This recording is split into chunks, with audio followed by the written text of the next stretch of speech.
Good morning. Welcome to the Celtic Way Morning Briefing Live. I'm Tony Haggerty, Haggerty10 on the Twitter handle, as you know, and I'm joined by Sean Martin at Sean Martin TCW Twitter handle, as you guess. I'm back. Had a day off yesterday, Sean. All good. So, yes, now Celtic are heading into the weekend's fixtures, Sean, and it's one they don't relish, isn't it? Livingston at Almondvale, Tony Macaroni, West Lothian, whatever you want to call it. If you're old school, new school, whatever school you're at, it's a ground that Celtic traditionally don't fare well at. Aye, it's first of all, by the way, I think we look like a wee packet of fruit salads with the colours we've got on today. No, you're right. I mean, there's a reason that Celtic fans have been going on about this for a while, saying, "Oh, Almondvale and stuff." It's been no wins. All right, it's been no wins since 2007, right? But to me, that's about as relevant as the standard grades I sat that year. It's just a wee bit disingenuous. It's been nine of those years included no games, so it's it's a wee bit disingenuous for me. But still, since 2018, when Livy get back into the top flight, it's been 5 games, 2 defeats and 3 draws. So it is a bogey ground. I mean, and I'm saying ground specifically there because at Parkhead, you know, I mean, you know yourself, there's been a 6-0, there's been a 4-0, there's been those types of results. So it's not so much that team, it's more that team with those tactics at that ground. I'm still laughing at fruit salad comment. Indeed. Yeah, Sean, you say that, it's not so much that team, it's just the ground. And, you know, Celtic, I don't know what it is, they just struggle on synthetic surfaces, artificial plastic, call it what you like, and they've always seemed to struggle through there. I mean, well, they have struggled there. I mean, I was making light of it there with the 2007 thing, but for 2018 until 2022 for Celtic's a long time to go to a ground and not win. There's no getting away for that, and some of the performances have been turgid. On this occasion, I mean, you know exactly what you're going to get from Livy, don't you? David Martindale will not change it up, and to be fair to him, why would he when it's worked before? They play the most long balls in the league. They compete, I think, the most defensive duels per 90 in the league. They make the most interceptions, second most fouls. I think they've got a joint most yellow cards. You know it's going to be that type of game again if Livy get their feet under the carpet. Sure. Now, David Bradley comes in with an early comment, Sean. He says he wants to see Calmack starting a bit further forward. He can create. Now, I think you touched upon it yesterday. We kind of touched upon it the other time that Calmack is pretty... When he goes forward, he is quite effective, isn't he, in that role moving forward? Aye, but I'm still tempted to play him as the kind of single pivot because I think you're going to have the ball the majority of the time. What benefit are you going to get from playing Beaton or Ideguchi or McCarthy there? You played McCarthy the last time at Almondvale. Look how that turned out. Yeah. I mean, I can see where David's coming from, and if you play McGregor closer to goal, there's more chance McGregor gets involved in the kind of key passing element of things. But I still think that if you're going to sit majority of the time in their half, he's going to be up there anyway. So you might as well use that to get Hatate in, or even Rogic, or whoever you want in next to McGregor and probably O'Reilly, rather than putting an actual defensive midfielder just to move McGregor one up when he can play the majority of the game in their half anyway. So you don't fancy a defensive midfielder on Sunday then, because as you say, they rightfully played James McCarthy earlier in the season and it didn't work, did it? Celtic were pretty turgid that day, failed to create much. In fact, I don't think they created anything at all. If memory serves, lost 1-0. I mean, that was the kind of peak of the crossing game for what I can remember this season. It was like 40 crosses or something, and they just went nowhere. I mean, the 1-0. I mean, it was what prompted me at the time, like in my kind of reflective piece after the game and stuff. It was what prompted me to say what you're probably going to. You've said it all the time. It was what prompted me to say that Postecoglou's philosophy wasn't the problem. It was not having the players in reserve to reinvigorate the plan when it wasn't clicking. That was the game that kind of made me write that in a piece rather than just say it on the briefing. And as I say, I mentioned McCarthy there the last time. Remember, he started. Agete started. Bolingoli started. And then the 3 subs that he used were Beaton, Johnston and Sorrow. So you can see right away there that at least I must have had a point, I'm thinking. This time, even with Kyogo and Turnbull still out, he still has far better options now. Plus, he's got the chance to sub in half of his outfielders during the match if he wants to. if you want to read top-notch analysis like that from Sean and pieces from my good self and other contributors, you can see going along the strap line at the bottom. Subscribe to the Celtic Way for £1 for 2 months. It's great value for top-quality journalism covering the club you love. You'll also get notifications for the videos, which we are doing right now as well, for £1 for 2 months. It's great value, as I said. Now, Sean, it's just about winning now for Celtic, isn't it? They are ticking them down, ticking them off, and we know it's a traditional place to go, a traditionally hard place to go for Celtic in the last few years. But if you're going to be champions, these are the places you've got to win. If you're champions elect, go and find a way and make some kind of statement as well in the process. I think you've just summed up what I was trying to say there. I mean, I maybe put it a wee bit convoluted, but that's basically it. You're spot on. Champions elect would go to Almondvale and win. Basically, that's what I was saying. But that is it. It doesn't matter how you do it. 1-0, 4-0, 5-0. It doesn't matter. Unlike last week at Easter Road, you got away with that one. They cannot afford any more like that. And then Wednesday's performance, it was a bit fraught, but I never ever thought Celtic were in any danger. No, I agree. Because in my man and player ratings, the 4 defensive players were our best players. I gave them all 8. So, and that's a reflection of how well they guys played. So they were always safe. So it was just a question of when Celtic scored, if they scored. Didn't do it at Easter Road, but they did it at Celtic Park the other night. I made that point to Alison as well. I agree with you. I think the defenders were all really good. I think that's probably the strongest defence Celtic can put out at the moment. And I mean, others might disagree, but that is my opinion. I think unless you can get Julian back to peak fitness, peak form, which I mean, with 9 games left, doesn't look as if it's going to happen. I think that is the best defence you can put out for Celtic at the moment, and it's harsh on Ralston maybe, but I still think that is the case. Yeah, you said an interesting point there, which is if Celtic score, when Celtic score. I think that is the key. I think it's maybe quite obviously the key this season that if Celtic score early, then you feel it's a different game. And I think it's particularly important at Almondvale. I've done a wee bit of digging, and I mean we've spoke about Celtic starts, like early starts, before, obviously plenty, maybe even too much. But for reference, that they've scored 6 times in the first 10 minutes in the league this season, and they've won all 6 of those games. Combined score 17-5 in Celtic's favour, obviously. What I've not really touched on before, though, is just when you think of away grounds, because this is obviously what comes into it. As I said earlier, I think it's more the ground than it is the team. At this point, 4 times they've scored in the opening 10 minutes away. Obviously, won all 4 of those, combined score 11-4.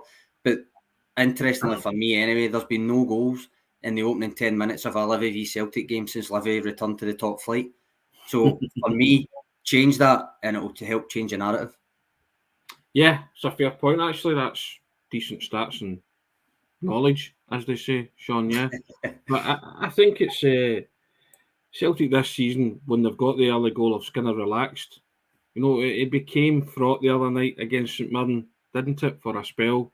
Yeah. But once Cameron Carter-Vickers scored, everybody relaxed, and they could have added to their tally after that. It just seems to be that getting that first goal for people to relax and then start playing their football, because they created a lot of opportunities after Carter-Vickers scored, which they hadn't up until that point.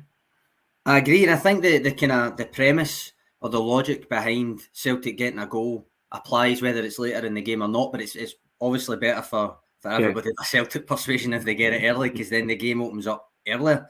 But I think it is. I mean, I think you're right. You could see after the opening goal midweek that, I mean, the game naturally opened up a wee bit, because if St Mirren wanted anything from the game, then they were going to have to do something, and that naturally leaves a couple of gaps, which players of the quality of Celtic, even when they're maybe arguably off the boil in a way, they're still going to exploit that if it's there.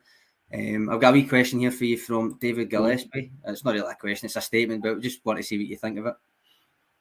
Yeah, well, if he comes back, I think everybody wanted to see how Giakoumakis would, cope domestically after his hat-trick, and he made the bold statements that he made, and he looked as if he was finding some kind of form.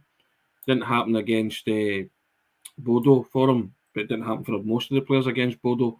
That's fair enough, but his illness was a strange one, wasn't it? Because it's not really been explained. It's just been said he's ill. So hopefully he can come back, because I think Celtic carry a more potent threat with him up front, and that's no disrespect to Dyson Maeda. I think Dyson Maeda runs into a lot of, takes up a lot of good positions, but the ball doesn't come. And then sometimes I think he's, when he's got his heading ability the other night was brought into question, wasn't it? And sharp focus or lack of heading ability, But it wasn't. But I mean, to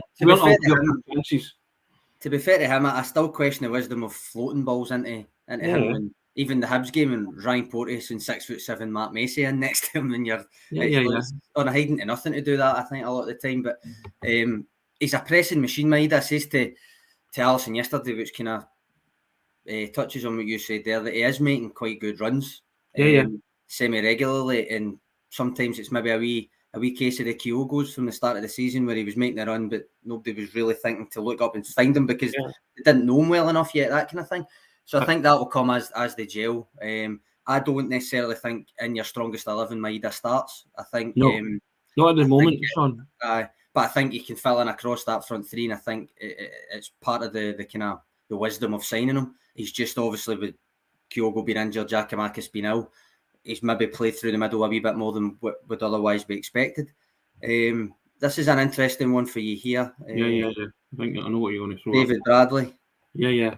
Now, we've spoke about this before many times when you originally flagged it up about when Kyogo was injured. And he's got a decent strike rate when he's gone through the middle of Abada, and Maeda can play out wide too. Mm-hmm. So you could have Abada, Maeda, and Jota, with Abada through the middle if you wanted on Sunday. If there's any lingering doubts about Giakoumakis, which would probably actually could work. The only kind of reservations I would have about that is Livy sitting in such a deep low block. Where's the space going to be for Abada to kind of operate in? I think Giakoumakis would suit that better, just because I think the chances are they are going to be, despite they might not want to, but they are going to end up having to flash balls across the box. And I think maybe Giakoumakis is more suited to that wee front post run, that kind of thing. But listen, I said it earlier in the season as well. I'd no qualms about trying Abada through the middle. He eventually did do it, albeit a couple of months later. And he done all right. I mean, it's always an option, and you can rotate the front three as required. I just think how deep Livy are probably going to sit, or definitely going to sit, it would be good if Giakoumakis was fit. No, that's what I'm saying. If Giakoumakis is fit, he plays. Bottom line for me, if Giakoumakis is fit, he plays, because I think he could be the difference. Because I think if you feed him, he will score. And he proved that against Dundee, because it was 3 great finishes against Dundee. Anticipation was great, and just great predatory striker play, instinctive striker play from my point of view. So, and I think that's going to be the difference in games when a ball falls to you, and you just, the first one when the ball fell and he swiveled and turned, that can be the difference in games where you take a half chance like that. I know it wasn't Giakoumakis, but that was the difference. That scenario, that was the difference in midweek. Yeah, it was almost the same. It was Starfield. The ball kind of winning an aerial duel in the after a set piece, and the ball falling, kind of chaos at a set piece. And Carter Vickers was the first to react, same as Giakoumakis was the first to react the other weekend. So I get what you're talking about. In those situations, you need a cool head, preferably a forward, because that's their natural game. But Carter Vickers showed a cool head the other night to make sure one, he got it in target until he put it in the net. So I thought that finish was pretty spectacular, especially in the volley as well. But it was symptomatic of the way he was playing. He was very confident, and he had the ball a lot, and he moved forward, and he was dictating the play a bit. So I was happy about that. But these are the fine margins we talk about, Sean, that could settle a game. And if you say Celtic, their stats with the crossing at Livingston the last time, if they're going to get crosses into the box, the ball might fall in that situation, and you have to be clinical at some point, and take one of those chances that come along if the ball drops like that in the box. I'm going to throw this up. It's addressed to me, but I'm going to throw it to you. Okay. My answer to that's no, but I did think he came on and made a difference the other night, which I think would be good if he can continue to play like that. You're bringing somebody off the bench who can make an impact if you need them, because you've got the feeling that this could go 0-0 for quite a lot of the time in the game, couldn't it? It could be 0-0, 50, 60 minutes, and then maybe bring somebody like Forrest on for something different, Sean. That's pretty much my thoughts on it. I think Forest has obviously had a slow start of the season with the injuries and stuff and different things. There's plenty to think he's already on the kind of the way back down the hill at the other side of his peak, which might have some credence to it, to be honest. But I think he's maybe been unfairly maligned a wee bit. That said, I still don't think he's in the starting 11 now. Start of the season, I obviously made the argument when everybody was fit, he would start. I don't think that's the case anymore. I think Abada has taken that jersey. But I do agree. I think he came on and done all right the other night. He showed a wee bit more than he has the last couple of times he made an appearance. I'm not quite in the Adam Apple, camp here. But regardless, I think he's going to need to make do with starting on the bench for me. I hate that expression because you don't start on the bench, you're on the bench. But indeed, you are on the what is the American expression? You warm the pine. So yes, indeed. I've never understood that either, but it just sounds funny. Yes, well, I mean, there's all sorts of conundrums for Sunday, isn't there, Sean? But the biggest one is they just have to find a way to win the game, because we're running out of games now, and you know that every win now is huge, isn't it, in the context of the title race? Aye, I mean, it's been this way since you first lose ground a wee bit, to be honest. But it's also the same when you're the one leading the pack as well. It's never really any different. It's just a wee bit more of a pressurised environment now because there is only just over a handful, just under 2 handfuls of games left. It's just naturally going to get that way, and that's where a team with an identity, to me, is priceless. Because they'll keep doing it when they know that's what they're meant to be doing. They're not going to chop and change necessarily at the drop of a hat because things are getting hard. I actually think that will come to pay dividends as the last couple of games approach. Can you see the team seeing it out, Sean? Can they go to Livingston and win? Can they win the remainder of the games? Can they? Aye. I mean, there's all sorts of variations that happen game to game, week to week. Injuries, as we know this season, can play a big part. But no, I mean, all things being equal. And I mentioned a few times earlier on about the kind of early goals and the kind of data and stuff like that. The data is with Celtic. Celtic are the best team in the league. So theoretically, they can win every game. Whether they need to win every game is another question. And obviously there's the added kind of pressure this weekend where Rangers play first. So there's that to think on as well. Despite what Ange Postecoglou might argue, they will know the result. They're not going to leave it a day before checking the teletext, I don't think. But yes, I did find his reaction to BBC reporter's question about the fact that it wasn't a very good watch quite amusing. He's got an answer for everything, hasn't he, the manager, to be fair to him?